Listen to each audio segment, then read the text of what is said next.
early February, I started reading a book called The Artist's Way, A Spiritual Path to Higher Creativity.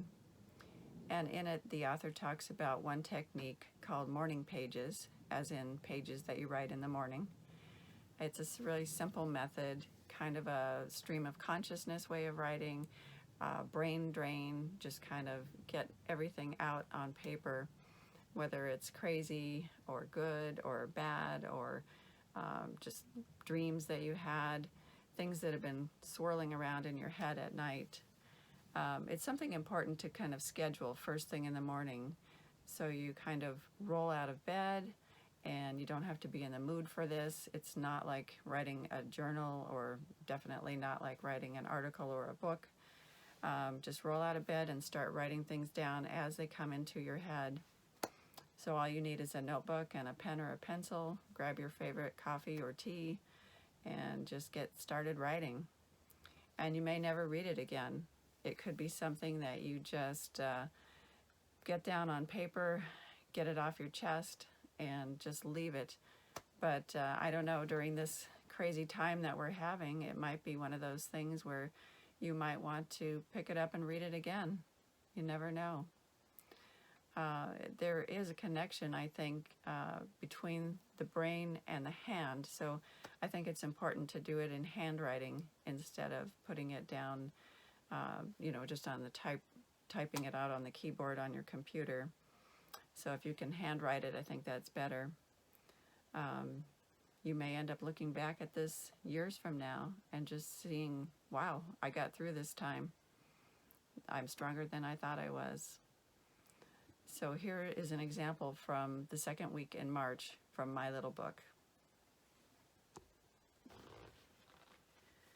I'm up early because I can't sleep. I had an absurdly scary and ridiculous dream. Must have been a weird manifestation of the scare we're having in the world right now. They've closed the flow of travelers from Europe now for 30 days. It's hard not to know what to do in many ways. People don't want to quarantine too early. I can imagine people in the future saying, "This was the start of how I became a hermit." It's starting to rain really hard again. Things are really starting to escalate in the last few days too. Never in my life have I seen the world change so much in a week. Robbie canceled his flight to see us, which is a relief, but also sad, because we looked forward to that for so long. So glad my grandbabies are able to stay home from school. Yesterday, I made bagels, which was interesting, something new. I'm glad we did get a few veggies started in our garden when we did.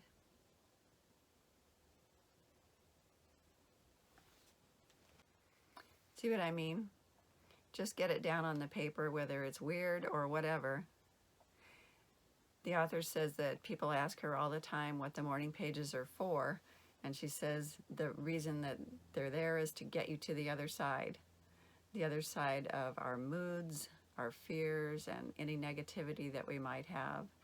Just getting it all down on the paper helps with all that. And above all, it gets us beyond our censor brain, that judgmental part of our brain that tells us that our work is no good. The artist says after you're done with the morning pages, the goal is to free up your artist brain, the creative part of your brain that is our inventor, our inner child that looks at the world in a new way and puts things together. When our artist brain plays, we get words like the ancient Norse word for boat, which was wave horse. And how about the name Skywalker in Star Wars? Pretty neat. We're kind of on sensor overload right now, sometimes known as the survival brain. The sensor's job is to help us to decide if it's safe to go out into the meadow right now. If we stay in that mode and only listen to our sensor, we will think everything is dangerous. We need balance between the sensor and the artist brain because, yes, there is danger in the world and we need to take more precautions now than we ever have before. But we desperately need that artist brain creativity so we can release our creativity, give us freedom and a sense of safety. So think about a time that you were in fight or flight mode, for example. Your senses were on high alert, your heart was pounding, your breathing was shallow, things were happening fast.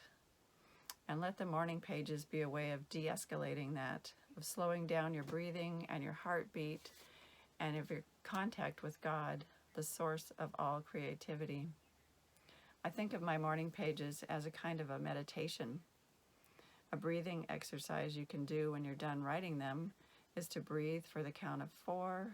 So if you want to try that with me, breathe in for the count of 4. Hold it for 4.